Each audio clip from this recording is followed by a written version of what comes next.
Welcome back to Primetime News and a special welcome to viewers on onesportmedia.com. We begin this evening with dramatic images of a raging bushfire which left one organization counting its losses and residents sprinting to safety. The fire destroyed acres of sugarcane at the Ebony Park Heart Academy and Training Institute in Clarendon. Here's TVJ's Anthony Lugg with the details. Residents of Ebony Park in Clarendon look on as firefighters try to put out a bushfire in the community Saturday evening.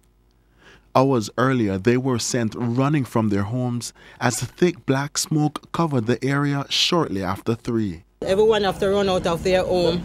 On the street, my son, eyes turned red, started to vomit. I don't really know what I know you could see the smoke miles away come, until it come with the fire. And I don't leave out tight, me and my father.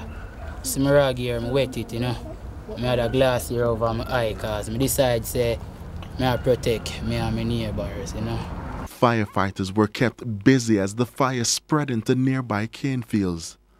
12 acres of cane were destroyed at the Ebony Park Heart Academy and Training Institute.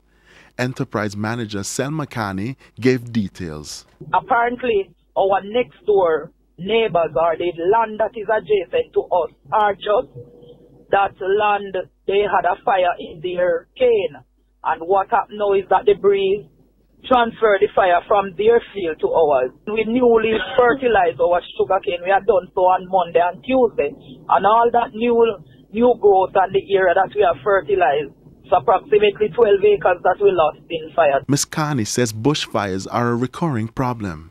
Most of the time, whenever our cane is in a mature state, we would normally elicit fire, would always, especially in this time, you have persons burning fire and sometimes.